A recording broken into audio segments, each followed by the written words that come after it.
Next up, at UFC 285, we have Damon Blackshear taking on Farid Basharat. Farid Basharat's 9-0 overall, undefeated in his career. He's making his official UFC debut, and he's taking on Damon Blackshear, who's 12-4 overall, 4-0-1 in his last 5, and he is coming off a draw in his UFC debut. Farid's a big-time favorite here, and it's continuing to widen. He is Javid's brother. They actually look almost exactly the same. Their fighting styles are similar, but not, right? Farid is I think he's a much better striker. He's much more comfortable with the striking. He's got that big, wide taekwondo stance, which can be hittable at times because your hands are so low in that stance, but it's loose. He comes in, he'll strike. He has great foot movement, and he'll move around really well. And then on top of that, he is a beast wrestler who times his takedowns perfectly. And a lot of times he'll actually just use his wrestling to keep the fight standing, Chuck Liddell style, where he's not just going to shoot. He will let you shoot on him and then keep it going. When I first broke down this fight, when I first saw the odds, I'm like, a minus 500 favorite. Oh, wow, okay, look at this guy. And I was about to just hammer it, considered throwing him into some stuff. I did see a fight where he was dropped. It's like, okay, all right, he got dropped, a little sketchy, but then almost instant recovery, started wrestling, and just ran right through it. So it's like, all right, I like to see that. He doesn't just fold under the pressure. Damon Blackshear, it's funny because he is basically, I like to say he's an athletic striker, but he is a very competent grappler as well. He'll come out, strike first, but he is a slick grappler. We saw that in, if you go back to his CFFC title win, he snatched that dude's back so slick and got that in there. But his losses are grappling based. He's taken down, he's held down. That's what his losses typically look like. He has a draw in his UFC debut against Yusuf Zalal because he won the first 2 rounds and then was almost finished in the third to give up a 10-8. I think Farid's striking is stupid impressive, and I think he's going to win this fight. I think it's pretty much that simple. The only thing that worries me is a little bit is Damon Blackshear hits like a tank. I did see Farid get dropped in that fight while doing some tape study, but that was the one and only time that it looked like, uh-oh. Other than that, his striking is really competent. His wrestling is very solid. He moves really well.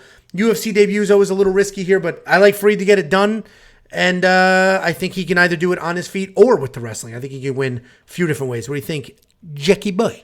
Yeah, I somewhat agree. I don't think his striking's that good. I think it has looked all right versus some other people that aren't as good as him. But the second he runs into a decent striker, especially in that bantamweight division, I think he's going to get lit up. But as you mentioned, thank God he has. I mean, I think he's a wrestler at his core, and you can definitely see that when he shows it off. He likes striking. He's comfortable there, but I think he's a little bit too overconfident. It's not going to be an issue for a little bit, but the second he runs into a competent striker, he's probably going to get lit up.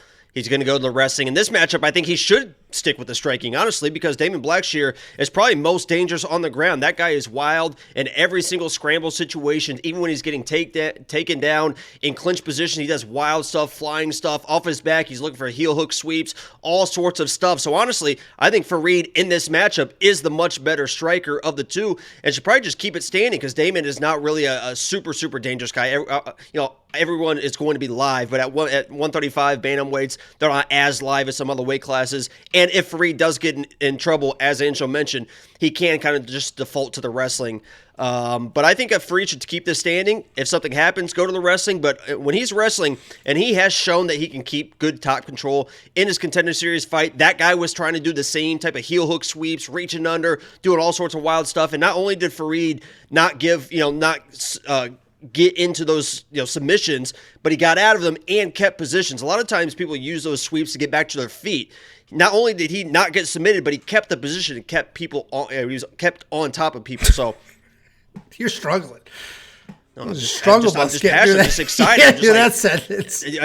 They always say that intelligent people have trouble talking. I mean, here I go again. Because their mind is so far ahead of the voice. I can't talk fast enough the way my thoughts are going. But I loved what I saw in that Contender Series fight as far as him, keeping that top pressure. Blackshear is going to be live on the ground. That's just the way it is. But Farid should be able to keep top control when he needs it. But I think he should win the striking and win this fight. I'm very high on Farid this week. No disrespect to Blackshear. I think he's very talented. It's just this is a bad matchup for him.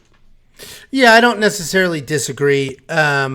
He should keep it on his feet because we saw, like I said, if you go back to that CFFC title win for Blackshear, I mean, he really, like, he just snatched that up, no problem, like it was no big deal. And if you look at we released the fight metrics, that giant spreadsheet for premium members with all the colors. If you work your way across and you look at the odds for Damon Blackshear to win outright, to win inside the distance, win by knockout, win by decision, win by submission. Win by submission odds are like not great, meaning they're like plus, I don't have the numbers in front of me, but it was, the bookies have decided if this dude wins, it is by submission because those were the best odds for him or the worst for Damon. Oh yeah, I think the play here honestly is a decision. Inside the distance decision no action for Damon. I don't know what that is. I guess I can look right now, see if they have it live. I forgot those just went live. Inside the distance decision no action for Damon is plus 325 because Farid isn't a super dangerous guy on the feet, and on the ground, Blackshear should be very, very well versed to not get finished unless he gets. If he gets tired late, that could be an issue. But Farid's not really like a super finisher, especially against a guy as well versed as Blackshear. And it's plus 325 for that. So. Might do those are like solid. That. There's a few fights on this card. You know, it's funny. When I do my initial breakdown, I'll take notes for bets that I want to do. And I'm a week ahead, so I don't have prop bets when I take all my notes. And I'm like, yeah, this will be a good bet. That'll be a good bet. And then they actually drop them, and then sometimes I'm like, I get afraid. Well, you know what's funny about this is the odds for this fight going the distance is minus 145, so they expect it to go the distance. Blackshear is a plus 350 on the money line, but you can get your money back if you lose the decision for plus 325. You're only going from plus 350 to plus 325. Yeah. And if he loses a decision, which they think it's going to a decision, and Farid is the favorite, you get your money back. But if he finishes them, you're getting paid out just like the money line, so... Sometimes they'll just throw lines out there and then they let the money move them. Just like you said, they moved the round line on a couple of these fights as well. So we have a ton of round bets. We might have more round bets than we've ever had. So if you're a premium member, check the Discord or just go to the website and check them all there. But make sure your Discord is linked for the alert. $7,100 in DraftKings to 91. You going to use either one of these guys in your DraftKings lineup? I think Farid's probably worth it. I don't know if he's going to grapple a ton, but even if he doesn't grapple a ton, I think he can. I think he's a pretty volume striker, and he can win a decision. So I think it's a tricky card because there's a lot of heavy favorites that absolutely should win, and there are a lot of people at this $8,800 to $9,200 price point that will win and probably win by finish. So I don't think I'll have Farid in here because I don't think he's going to grapple or finish. So I probably won't have him, but he definitely should win. For sure.